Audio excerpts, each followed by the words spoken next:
If that pain feels familiar, then this story is for you. It's not just about the darkness of betrayal, but about the incredible light that can be found in the aftermath. The power to rise from the ashes, stronger and more radiant than ever before. The night glittered with lies, perfume, and betrayal. He thought his pregnant wife would remain quietly at home, waiting for him like she always did. But the universe has a way of pulling the curtain back at the most brutal moment. Instead, she felt abandoned, a stranger in her own marriage. Her husband was not coming home as the man she once believed he was. The betrayal had not been whispered. It had been shouted by circumstance.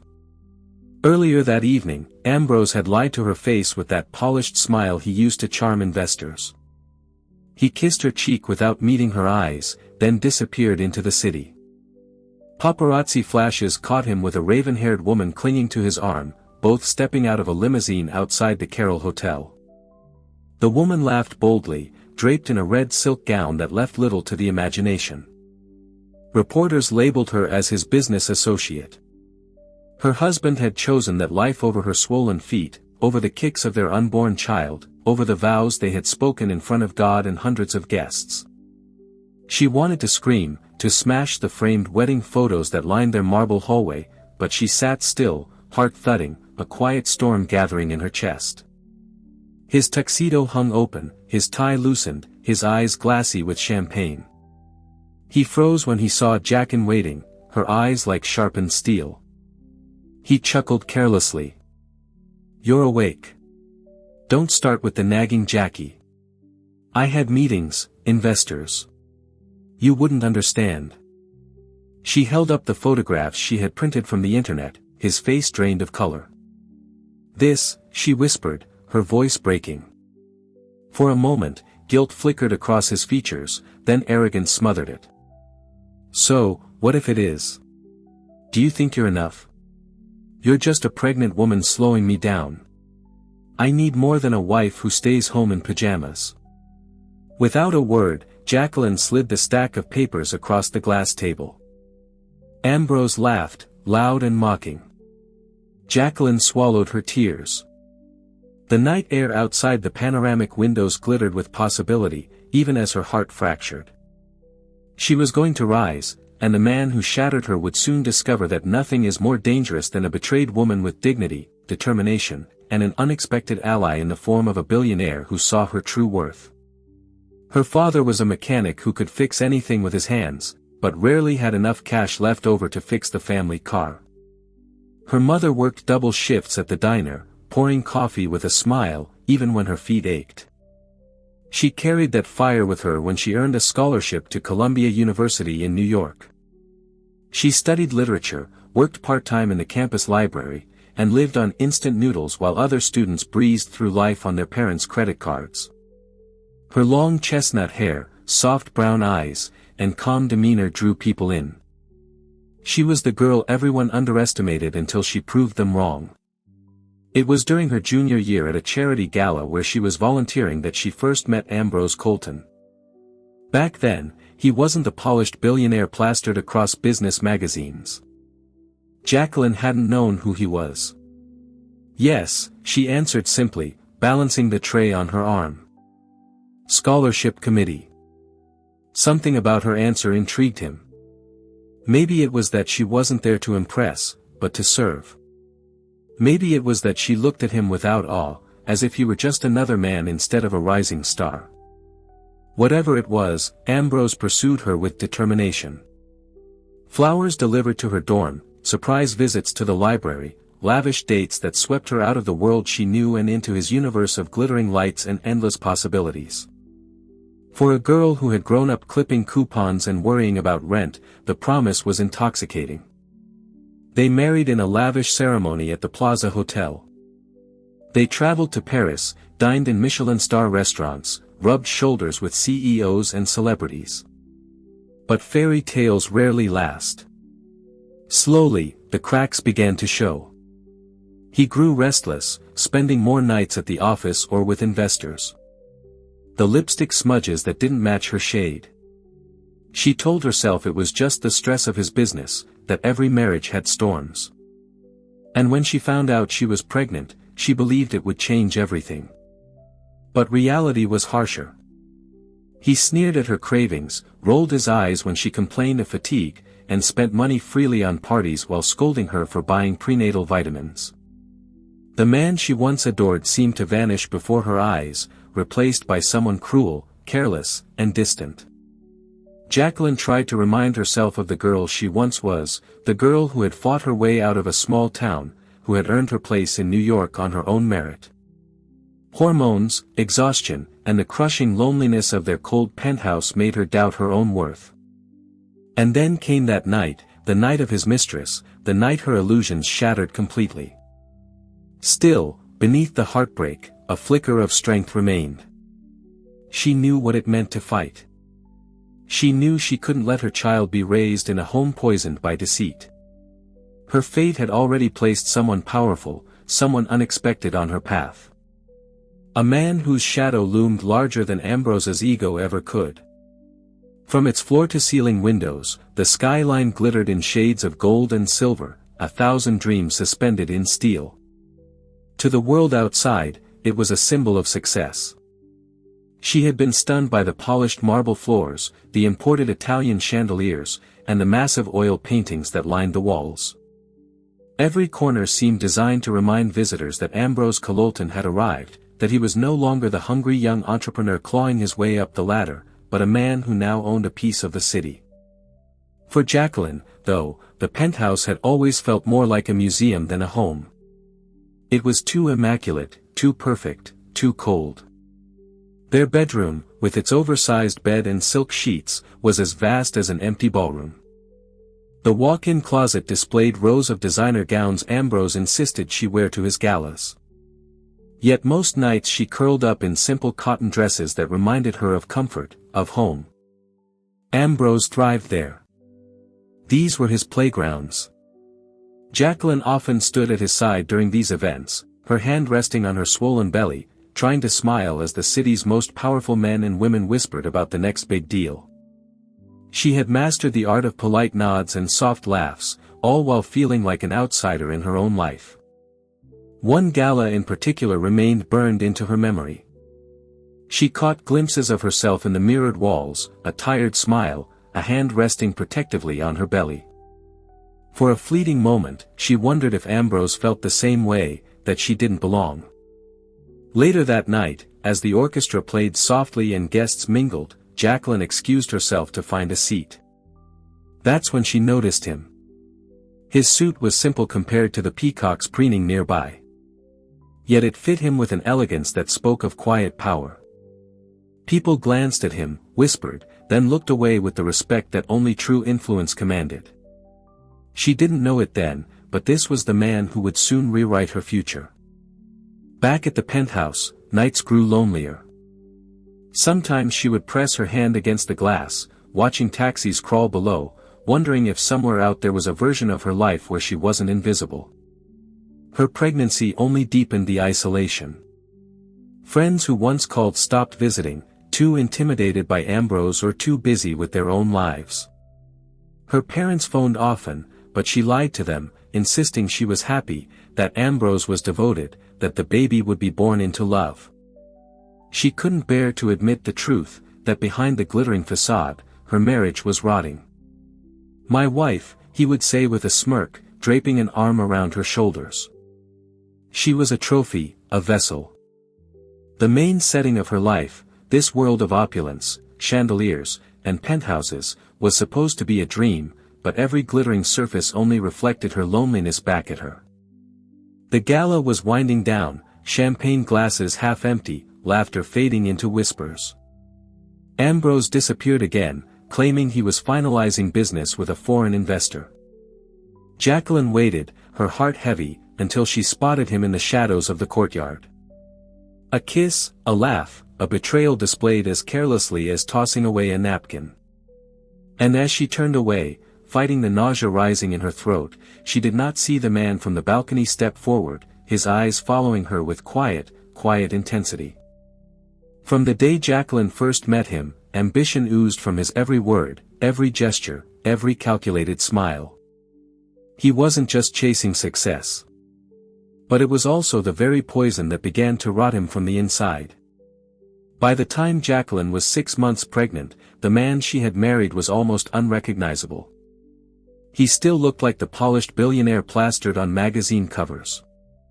Dark hair, neatly styled, a strong jaw, custom-tailored suits. His touch no longer comforted, it branded. When he raised a glass, people listened to him. That double life had a name. Or at least that's how he saw it. She was younger by nearly a decade. Her beauty was sharp, intentional, the kind that sliced through rooms and left men stumbling in her wake. Cassandra knew how to use every inch of herself as a weapon. Ambrose met her at a luxury brand launch where she was hired to add sparkle to the event. He was drawn instantly, intoxicated by her shameless laughter. The way she leaned into him as though he were the only man in the world worth noticing. From that moment, Cassandra became more than a mistress. She became an obsession. But what made Cassandra dangerous wasn't just her beauty. She wasn't content to be a hidden secret. She wanted status, headlines, and the kind of power that came with being attached to a billionaire like Ambrose. She flaunted their affair in subtle ways. An Instagram post from a Paris balcony Jacqueline had once stood on, a necklace that Jacqueline recognized as one Ambrose had purchased last Christmas. A shadow of Ambrose's reflection caught in the corner of a photo she claimed was just a friend. And Ambrose didn't stop her.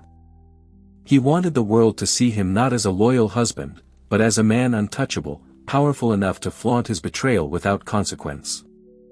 The cruelty wasn't in whispers, it was in actions. One evening at a gala Jacqueline reluctantly attended, she watched Ambrose cross the room with Cassandra on his arm. Gasps rippled through the crowd. Every camera flash felt like a dagger. And still, Ambrose basked in it. He thought Jacqueline would always remain silent, too weak to fight back. Jacqueline could almost hear the words, see the smug glint in Cassandra's eyes as she looked in her direction. She wanted Jacqueline to feel the sting of public defeat. Ambrose leaned in, his lips brushing Cassandra's ear, ignoring his wife across the room. Cameras snapped, champagne flowed, and Jacqueline felt her entire world cave in. They thought Jacqueline would retreat. They had no idea that someone far more powerful had already noticed her pain and was ready to help her rise. The night of the Bright Futures Gala was meant to be another feather in Ambrose Colton's cap. The investors attending, the politicians making speeches, the photographers covering every glittering angle. Her pregnancy was making every step a struggle. That's all you're good for tonight. She wanted to refuse. She wanted to stay home in her robe, curled on the couch with a cup of tea, away from the claws of society. So she agreed. The gala was held at the Crystal Renaissance Hotel, a ballroom drenched in golden light. Waiters in white gloves glided between tables carrying champagne. The city's elite sparkled under the glow of cameras, their laughter filling the air with the sound of privilege. She had hoped Ambrose would notice, that perhaps he'd see the effort she made. He was magnetic, greeting investors with firm handshakes, slapping backs, telling jokes that made entire tables roar. She nodded at acquaintances, endured the polite questions, and ignored the pitying stares. Cassandra, the mistress, dressed in a gown of fire-red silk, cut so low the room itself seemed to blush. Her laughter rang out across the hall as she clung to Ambrose's arm the moment Jacqueline excused herself to sit down. Surely not tonight. But then the cameras turned. Flashes erupted.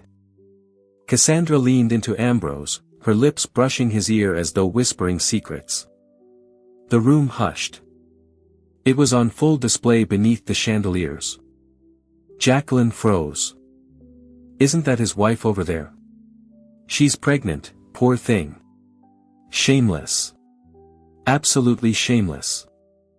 She turned, desperate to escape, but it was too late. Cassandra saw her. With a deliberate smirk, Cassandra tugged Ambrose closer, tilting her head toward Jacqueline as if pointing out prey. He shrugged as though to say, "What did you expect?" The flashes exploded like lightning. Jacqueline's vision blurred. Her hand clutched her belly, not just for balance, but for protection. She whispered silently, "I'm sorry. I'm so sorry." She stumbled toward the exit, but not before she heard Cassandra's final dagger. Laughter followed like thunder. The humiliation was complete. Her humiliation would be smeared across headlines. But as she gasped for breath, clutching her stomach, something unexpected happened. A deep voice cut through the noise of her panic. "You don't deserve this." The man from the balcony, the one whose presence had silenced rooms before, stood before her. His eyes, gray and piercing, softened when they met hers. His tall frame blocked the wind, his expression unreadable yet steady like a fortress. Jacqueline's lips parted, but no words came. He extended a handkerchief, crisp white against the night. She hesitated, then took it, her fingers trembling. "I've been watching long enough," he said quietly, almost to himself. "It ends tonight." The night of the gala ended in silence. Not the gentle kind that soothes, but the kind that weighs heavy, pressing down until it suffocates. Jacqueline sat in the back of a black car Ambrose had ordered for her. Not out of kindness, but out of convenience. Instead, he stayed behind, clinking glasses with Cassandra, basking in the scandal he had created. The car wound its way through the glowing streets of Manhattan. Neon lights blurred past the windows, but Jacqueline didn't see them. Her reflection stared back at her from the glass. For the first time in her life, she didn't recognize herself. Inside the penthouse, silence greeted her again. She cried until her chest hurt, until her breath came in ragged gasps. Billionaire Ambrose Colton spotted with stunning companion. Paparazzi photos showed her pale and shaken in the background while Ambrose and Cassandra smiled for the cameras. The humiliation was no longer confined to the ballroom. Her hand shook as she turned the phone face down. She couldn't bear to see more. She thought about calling her parents, but what could she say? What could words do now? Hours passed. When the door finally clicked open, she jolted awake. Jacqueline's jaw dropped. Ambrose rolled his eyes, heading toward the bar to pour himself a drink. "Don't be dramatic. Everyone knew already. At least now it's out in the open." Besides, he turned, glass in hand, his smirk cruel. "You should be grateful. People only talk about me because of her.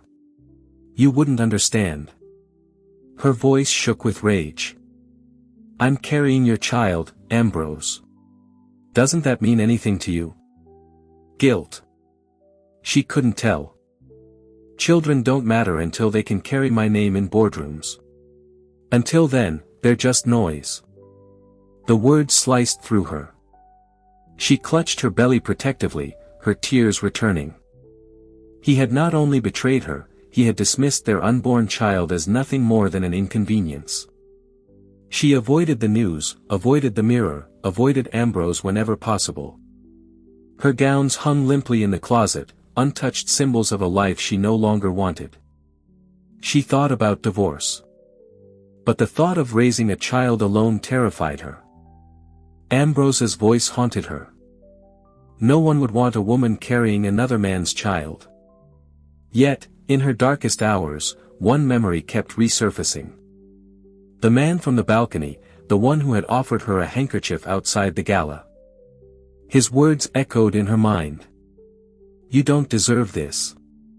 I've been watching long enough. It ends tonight."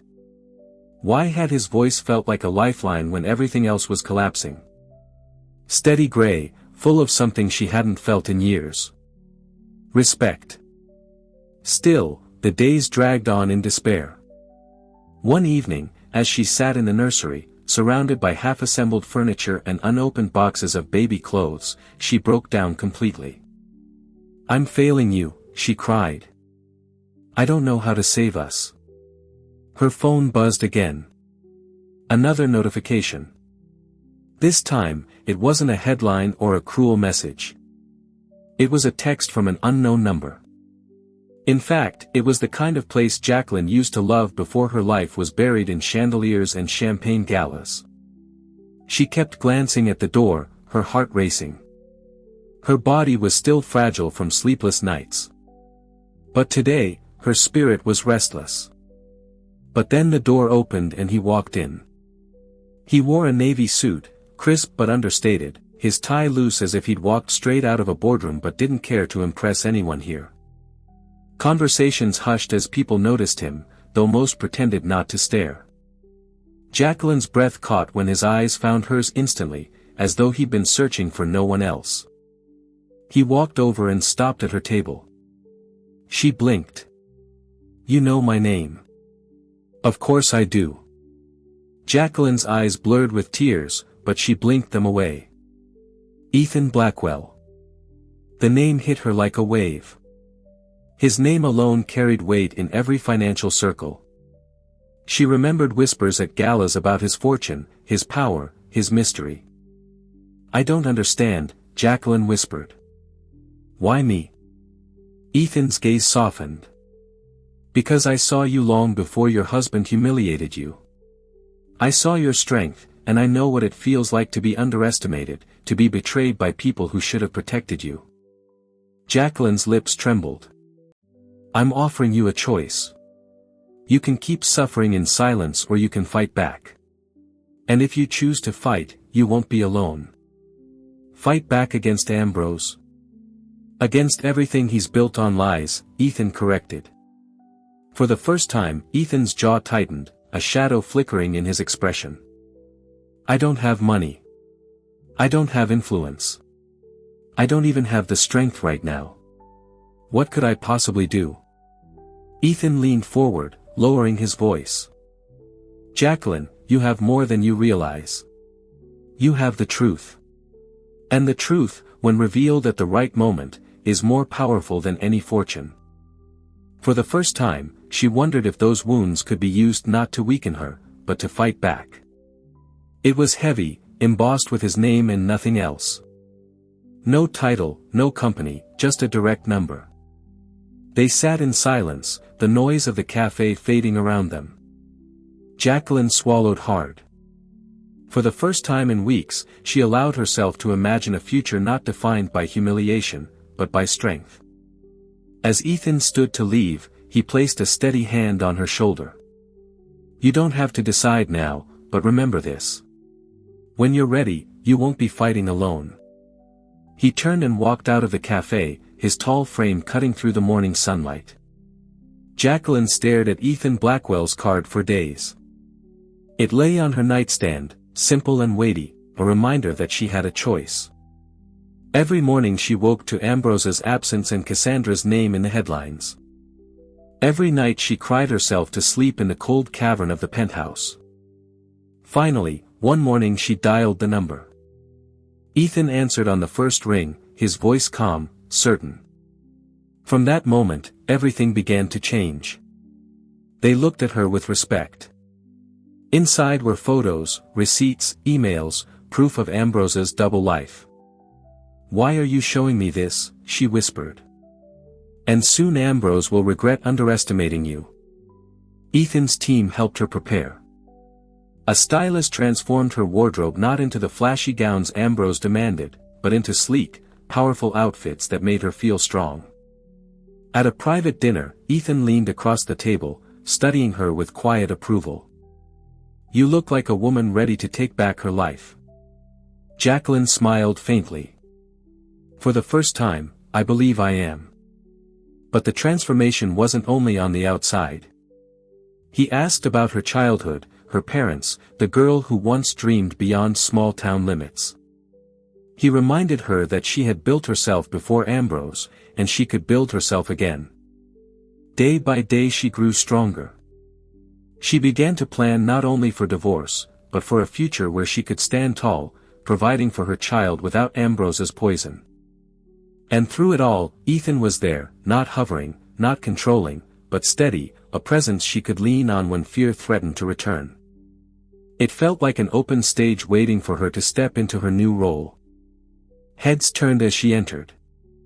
Jacqueline smiled, graceful yet firm, answering reporters with poise.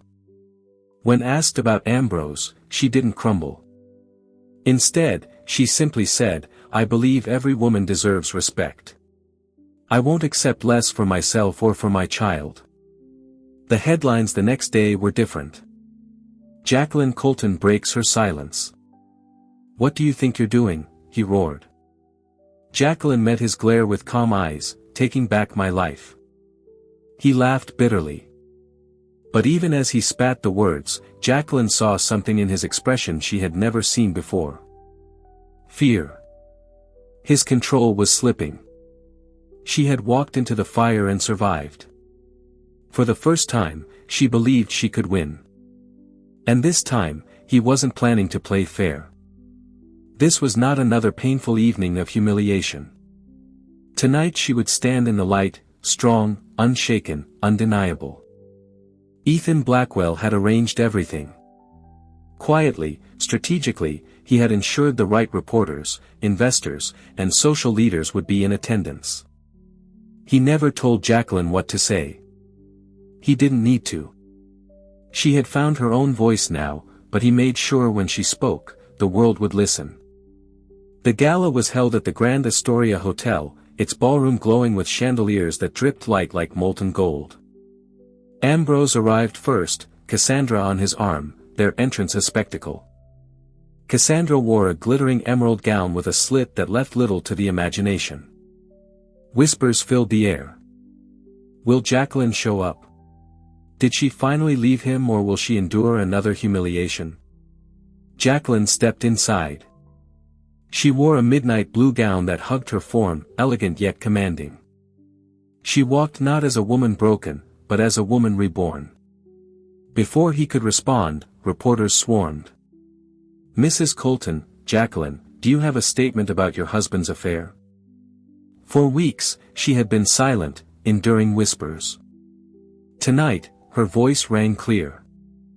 "Yes," Jacqueline said, her gaze steady. Gasps rippled through the ballroom. Cameras clicked like a storm. Ambrose's face darkened. "Enough," he barked. "You don't know what you're talking about. You're nothing without me, Jacqueline." But Jacqueline smiled faintly, her voice firm. Applause erupted, hesitant at first, then growing. Guests who had once whispered now clapped, emboldened by her courage. "Do something." But before humiliation could wash over Jacqueline again, another voice cut through the tension. "Actually, she can." Every head turned.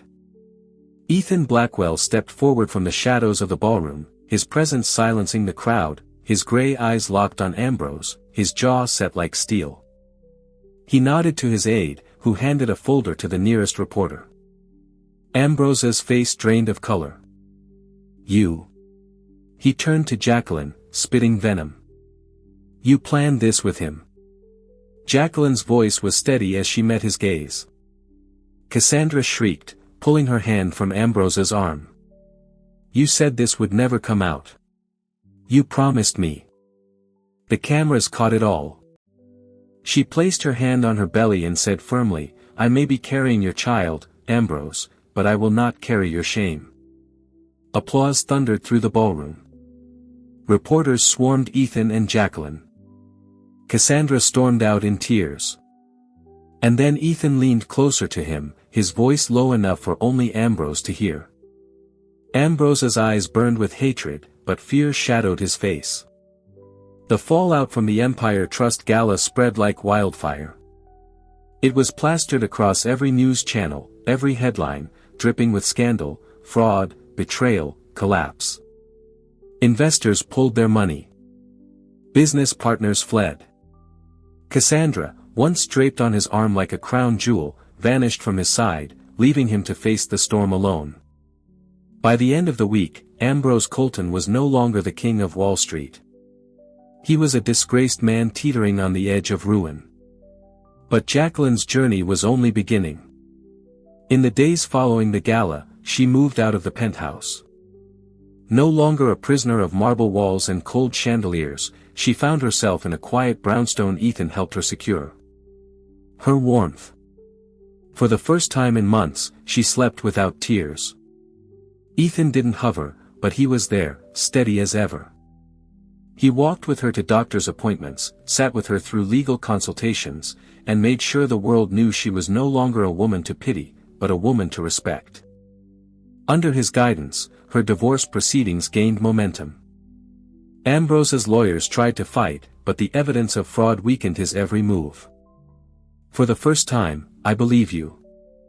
The judge, stern and unyielding, read the evidence aloud. He lost not only his fortune, but his reputation, his influence, and most importantly, custody rights. She didn't gloat. She didn't need to. Justice had spoken. But Jacqueline only shook her head softly. This is the life you chose, Ambrose, not me. Then she turned away, walking into the future he had tried to deny her. Years passed, and the city that once witnessed her humiliation now celebrated her triumphs. Jacqueline's daughter grew up in a home filled with laughter, sunlight, and unwavering love, knowing her mother not as a victim, but as a hero. He never tried to fix her past, but instead, he celebrated the strong, compassionate woman it had forged. One sunny afternoon, sitting on a bench in Central Park, watching her daughter chase butterflies, Jacqueline felt a sense of peace she once thought was impossible. The ghosts of Ambrose and his betrayal were no longer shadows, but distant echoes of a life that felt like it belonged to someone else. She had not just survived, she had thrived. She had built a legacy not of wealth or status, but of resilience and hope.